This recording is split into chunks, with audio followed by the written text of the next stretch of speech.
Kete rya kabiri Paulo yandikiye abikorinto igice ca gatandatu twasome amajambo y'Imana. Kete rya kabiri Paulo yandikiye abikorinto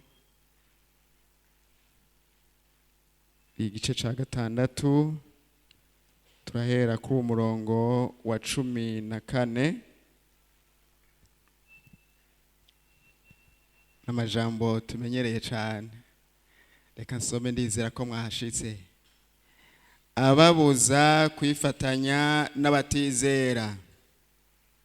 Ntimwifatanye n'abatizera kandi ataco musangiye.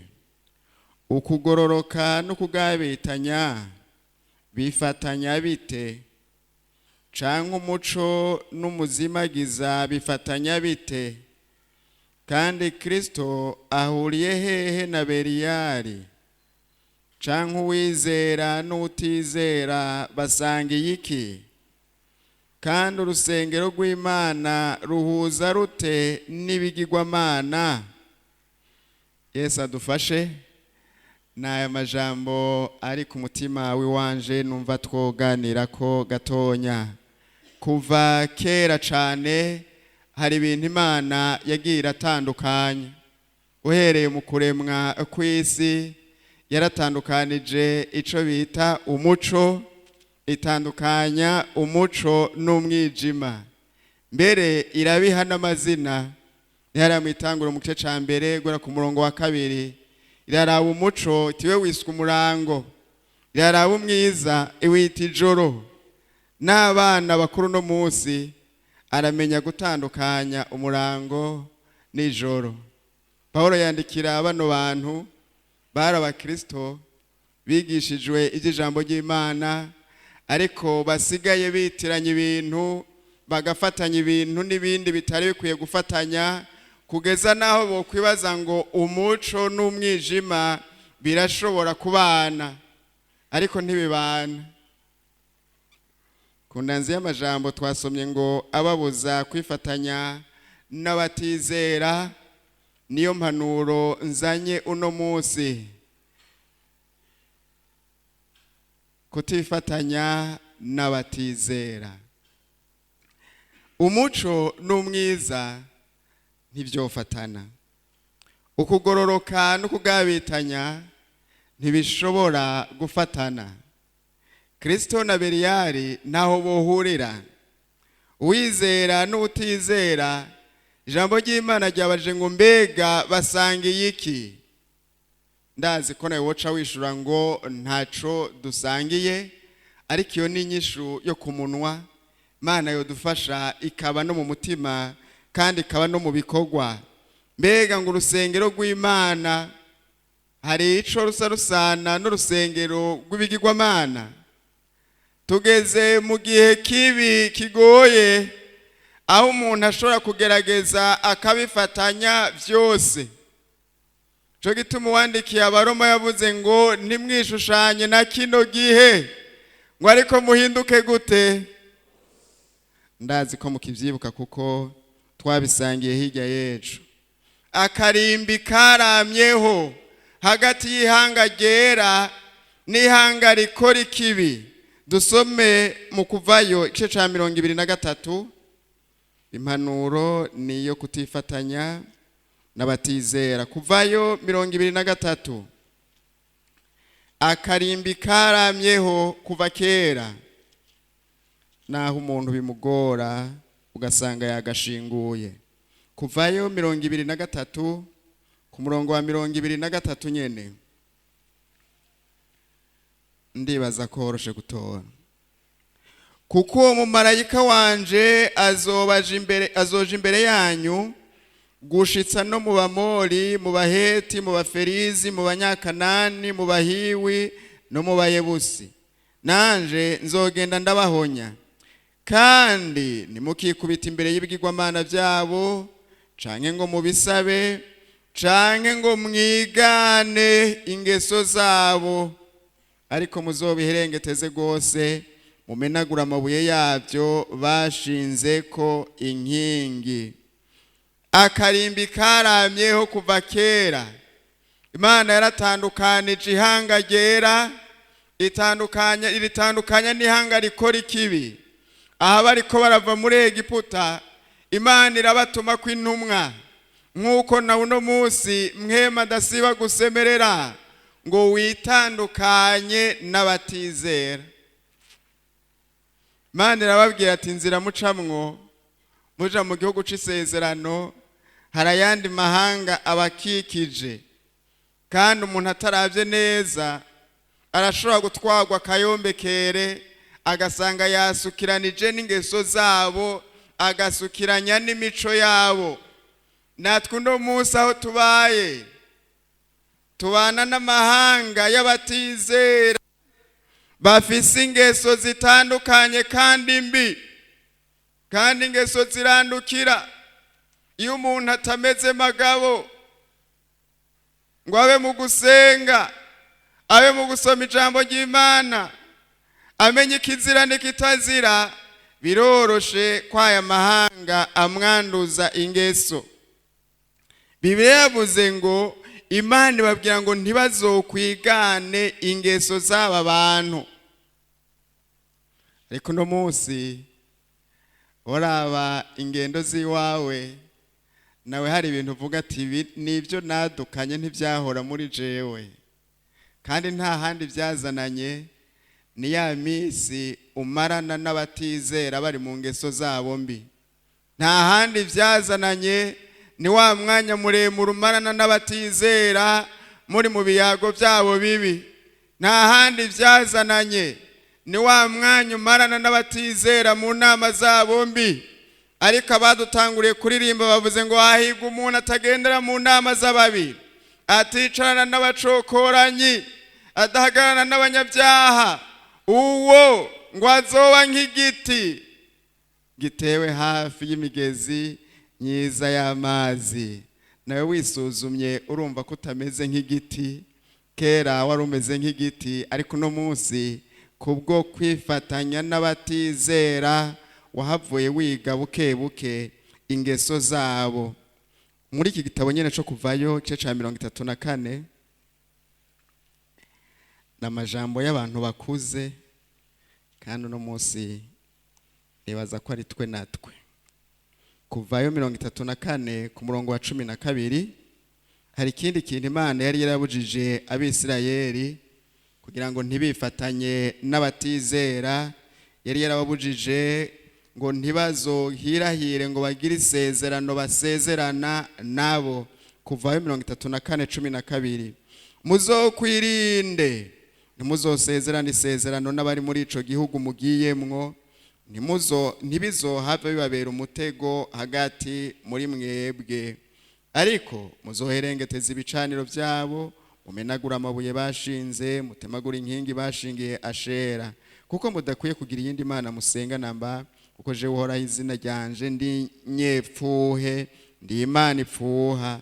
Ntimuzogira isezerano musezerana n'abari muri ico gihugu, kugira ngo igihe bazokwirukira ibigirwamana byabo nk'ibihumbu bakabiha ibimazi, ntihazogire ubatumira ngo murye ku kimazi ciwe, mugahava musaba abageni babo mukaba abahungu banyu, abo bakobwa babo bagahava bahurumbira ibigirwamana byabo mu kuvyiyegurira mu gusambana navyo, bagakwegera abahungu banyu nabo bagahinduka abasambanyi bavyo. Imana dufashe cane. Kuva kera cane Imana yagiye irashiraho kirazira, kandi umwana burya bija kugora arambirwa na kirazira umuvyeyi agenda aramushiriraho. Kumumenga mama we waramurambiye kwama mubwira ngo kirazira kirazira, uwo mwana bitanguye kumugora. Niko n'umukizwa bitanguye kugora, arambirwa n'iyi kirazira iri mu ijambo ry'Imana. Imana yari yarababwiye kuva kera ati ntimuzogira isezerano musezerana n'abari muri iki gihugu. Ndabona ko mundaba cane, ariko umuntu acasubiza amaso iwe inyuma kibaza, bano bantu badukikije batizera, hari igihe usanga umuntu yaragiraniye ubucuti nabo, muranyumva neza, ubucuti bubi agasezerana isezerano nabo. Turabona turiga nawe urakijijwe nande sinkijijwe, mugabo uzogerageze uruja n'uruza rw'impapuro ruhabe nta ngorane bagasezerana. Wewe uradandaza naje ndadandaza, ndazi ko umupentekote yego naje urazondiwe yego, mugabo tuzokoroherezanye muri bino bintu, uzomfashe nawe ndagufashe. Ari ijambo ry'Imana ryavuga ngo ntimuzosezerana isezerano nabo, kuko bohava babosha buke buke hama uburake bw'Imana bukaziriringa. Ikintu kibabaje uno munsi nuko wibagiye isezerano wari warasezeranye n'Imana yawe, umukiza wawe, umukunzi wawe, ariko ugakomeza cane isezerano n'abatizera. Wahisemo gushaya ku Mana hakushaya ku muntu.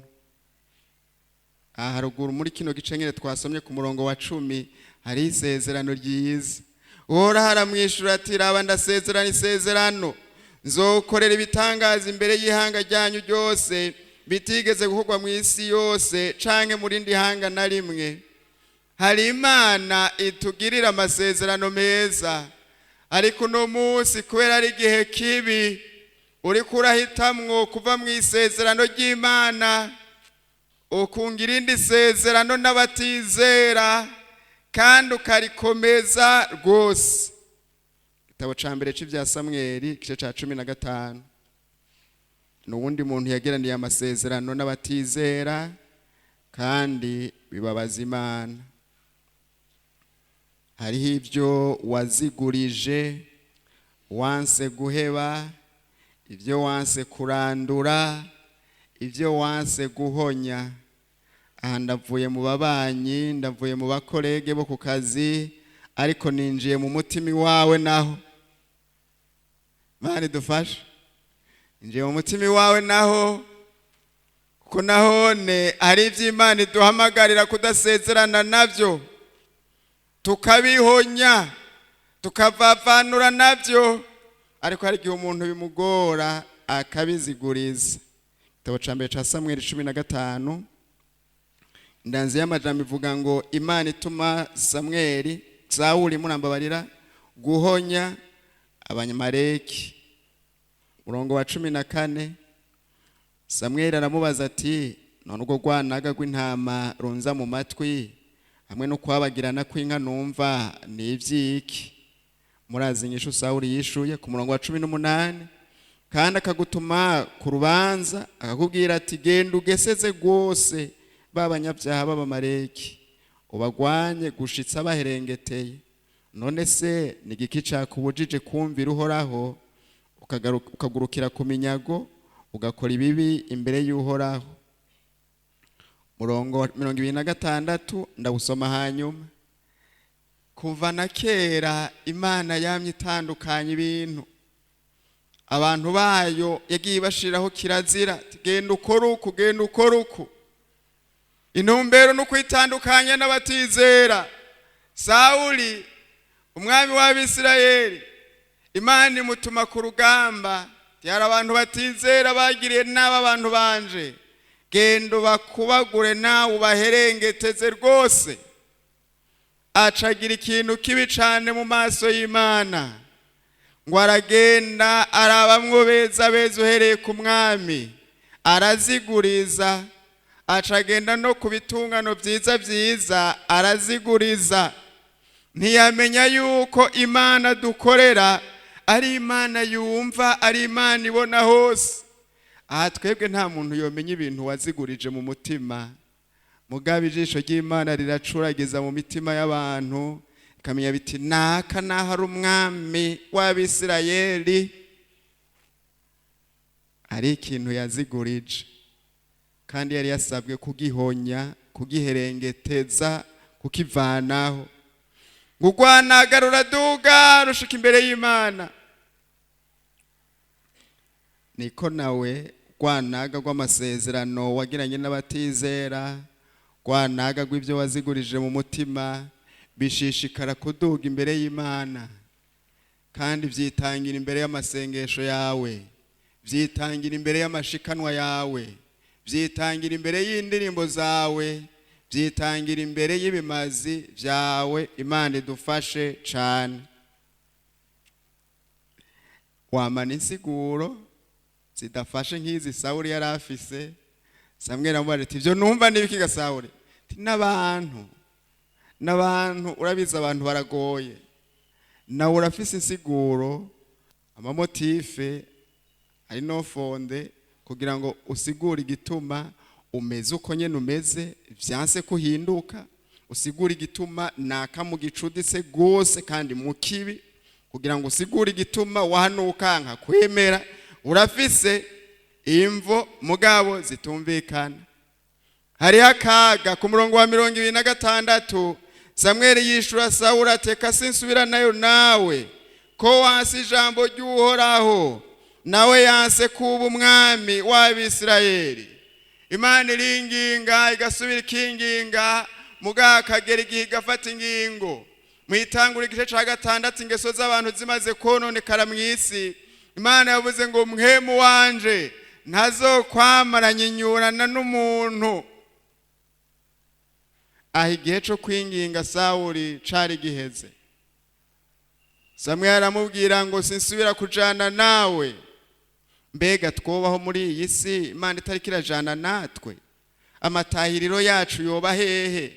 Ni byiza guhitamwo kwitandukanya n'abatizera, ukunga ubucuti n'Imana kugira ngo ijane nawe. Yesu ashimwe.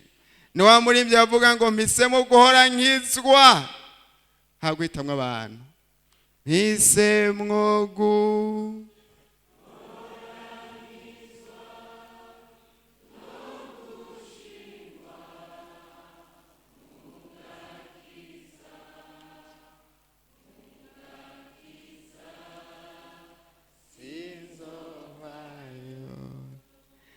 Samweli acabwira Sawuli ijambo rikomeye cyane ngo ko wanse ijambo ry'Uhoraho.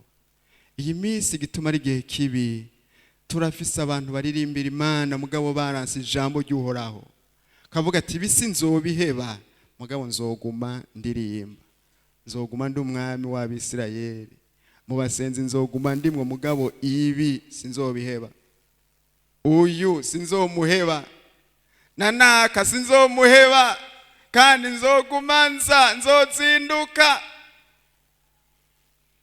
Samweli ati ko wanse ijambo ry'Imana, Imana nayo yanse kuba umwami w'Abisirayeli. Biracashoboka umuntu yemeye kwihana neza, Imana ikakoreka ugashishikara ukaririmba, ugashishikara ugasenga, ugashishikara ugakora iki na kiriya na kiriya na kiriya.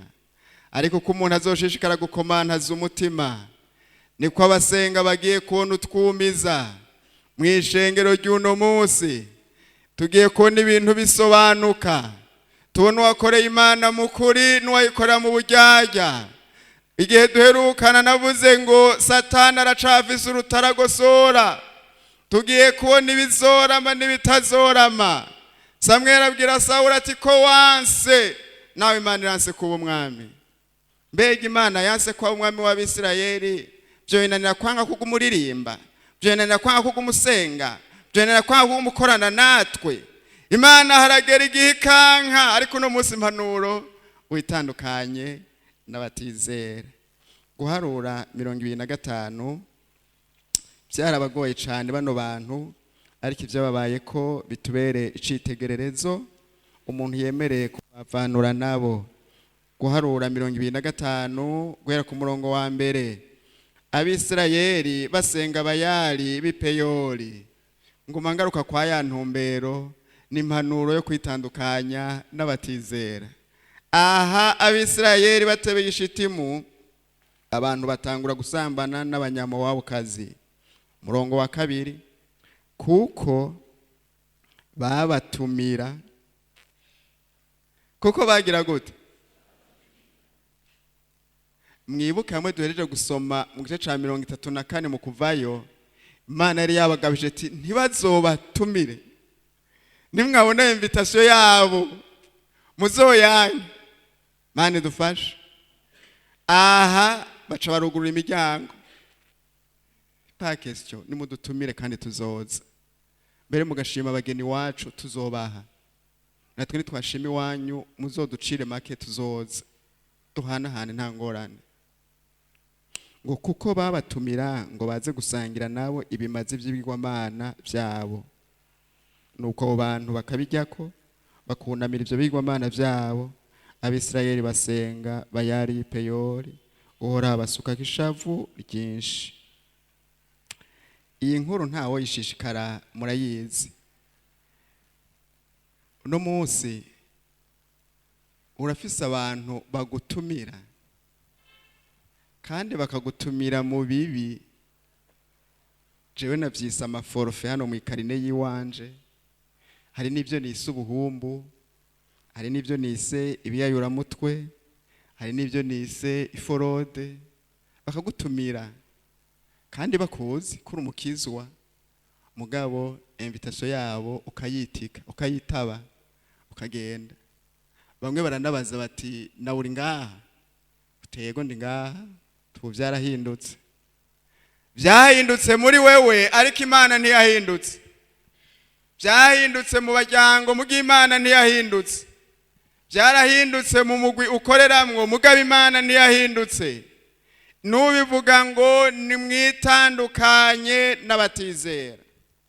Uyu munsi iki gihe c'Abisirayeli ngo bagize gutya bakiriko bararira binginga Imana bati Mana tugirire ikigongwe, Mana tugirire ikigongwe. Ngo bazabona uwundi muntu vyenywe yemanga ku mugaragaro azanye umuntu, azanye maraya. Abantu bose bakanura gutya habona ntiyikinga nijoro. Turi mu gihe kibi, mu gihe kibi. No barabakizwa bavyenye abikora ku mugaragaro nyene kwibarabara, batinya kuva muhira yambaye nabi. Baterega murahura n'abana ati zamurarika namwe vyenywe, kajana nabo vyenywe.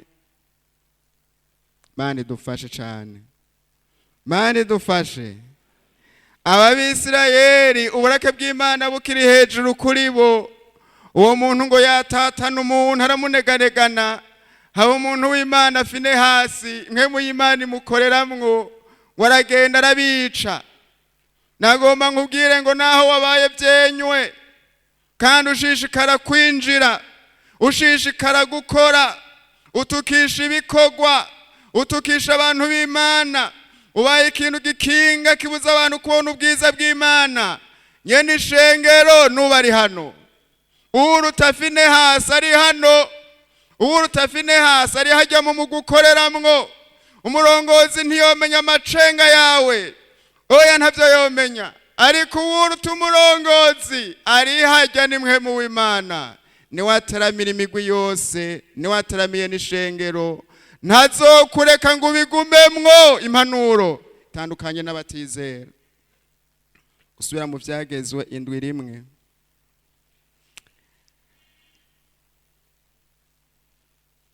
Ni indya z'abakuze. Abisirayeli babarirwa kwitandukanya n'ayandi mahanga. Gusubira mu Vyagezwe 7 guhera ku murongo wa mbere.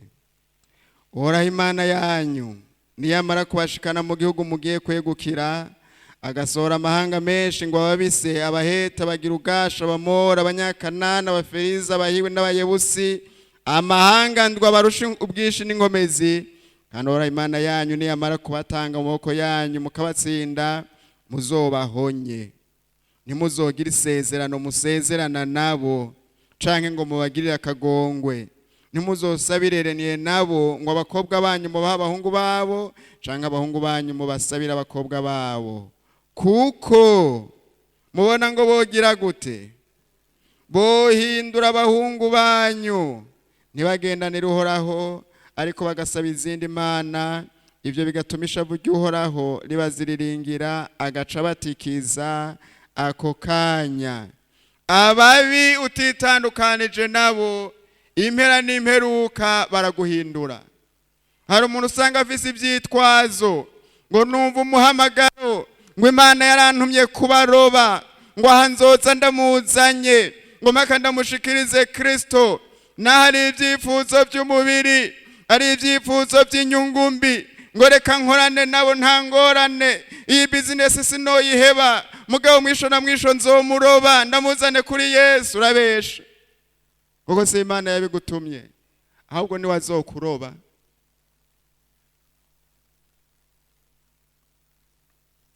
Aha Mose asubira kubibibutsa ngoma asubire ndabibutse kuva kera ibi bintu nuno munsi biracari valable.